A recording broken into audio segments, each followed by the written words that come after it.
Welcome to SM tutorial. देखो friends आपंक आउ एक नोटिस आसी जहाँकि government of India ministry of railway तरफ रेलवे रिक्रुटमेंट बोर्ड बा आरआरबी तरफ आपणकर आउ एक नियुक्ति रोचे जहाँकि आरपीएफ रो वैकेंसी आपणक आसी जाइए। तो देखो एथिरे आपणकर दुई प्रकार वैकेंसी रोचे जहाँकि सब इन्स्पेक्टर एवं कनेस्टेबल आपणकर वैकेंसी रोचे। तो देखो यार स्टार्टिंग डेट कथा जदि कहबा तबे देखो 15/4 आपणकर ऑनलाइन माध्यम रे आपण माने चाहिए आवेदन करि परिबे बा स्टार्टिंग डेट टी रहउची आपणकर 15/4/2024 रिको एवं जदि यार लास्ट डेट कथा कहबा तबे देखो 14/5 आपणकर लास्ट डेट टी रहिची 14/5/2024 रिको अर्थात आपणकर गोटे मास पाखापाखि आपणकर ऑनलाइन माध्यम रे चाहिए आवेदन करि पारिबे जो थे कि देखो आपणकर सब इन्स्पेक्टर पाई आपणकर एजुकेशनल क्वालिफिकेशन रोची आपणकर ग्रेजुएशन बा +3 बा एनी डिग्री जदि आपण माने पढ़िथिबे ताहले आपण माने एथिपाई एलिजिबल अटंती जो थे कि देखो आपणकर बयस सीमा रही 20 ରୁ 28 वर्ष। यह व्यतीत मध्य जदि आपण माने एज रिलैक्सेशन पाई चाहूथिबे ताहले मध्य देखो 3 ईयर रो एज रिलैक्सेशन मध्य पाई पारिबे अर्थात 20 ରୁ 31 वर्ष मध्य जदि आपणकर बयस सीमा रही है ताहले आपण माने याको निश्चित भाव में आवेदन करि परिबे। तो देखो यार टोटाल उपर वैकेंसी रही आपणकर 452 गोटी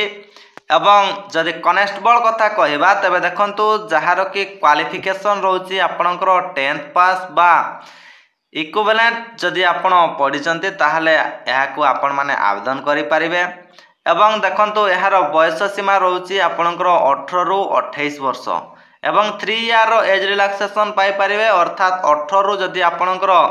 31 वर्ष मध्य बयस सीमा रही है ताहले आपण माने ताकू मध्य आवेदन करि परिबे जार कि देखो टोटाल उपर आपणकर वैकेंसी रोची 4208 गोटी एवं यार देखो दरमाटी रोची आपणकर 21,700 टंका आपणकर दरमाटी रहुची। ता व्यतीत जदि सब इन्स्पेक्टर कथा कहबा तबे देखो 35,400 टंका तार मध्य दरमाटी रहिबो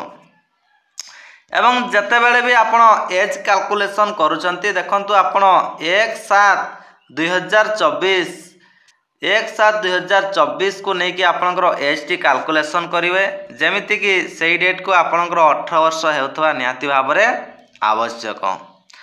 यह व्यतीत देखो आपणकर किछि पोस्ट आपणकर रिजर्वेशन रोचे जाकि ओमेन कैंडिडेट मानक पई 50% सीट आपणकर रिजर्वेशन रहुची। तो जदि एग्जामिनेशन फी कथा कहबा तबे देखो 500 टंका आपणकर एग्जामिनेशन फी रोची बहा आपणकर फॉर्म फिलअप पई आपणको 500 टंका दवा पई पड़िबो केउ मानको ना देखो आपणकर SC ST ex serviceman female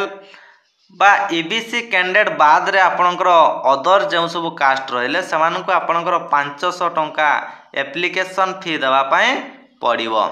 यह व्यतीत आपणकर SC ST ex serviceman female candidate मानक पई 250 टंका आपणकर एप्लिकेशन फी दवा पई पड़िबो जहाँकि ऑनलाइन माध्यम रे समाने एप्लिकेशन फी को पे करि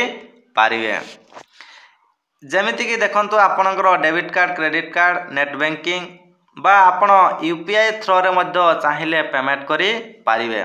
यहाँ पर देखंतु जदि मोड ऑफ एग्जामिनेशन कथा कहबा तबे देखंतु सीबीटी मोड रे आपणकर एग्जाम टी हबो बा कंप्यूटर बेस्ड टेस्ट रहिबो जदि यहाँ को आपण माने क्वालिफाई करचंती ताहले देखंतु आपणकर पीटी रहिबो पीटी परे जदि आपण क्वालिफाई करचंती तापरे आपणकर रहिबो पीएमटी। तो यही भाव में आपणकर सिलेक्शन प्रक्रिया टी रहिबो एवं देखि पारुथबे जदि आपण ओडिसा रो कैंडिडेट अटंती ताहले भुवनेश्वर तार देखंतु ऑफिशियल वेबसाइट रही www.rrbs.gov.in एही वेबसाइट माध्यम रे आपण आवेदन करि परिबे नचेत जदि आपण कोलकाता बा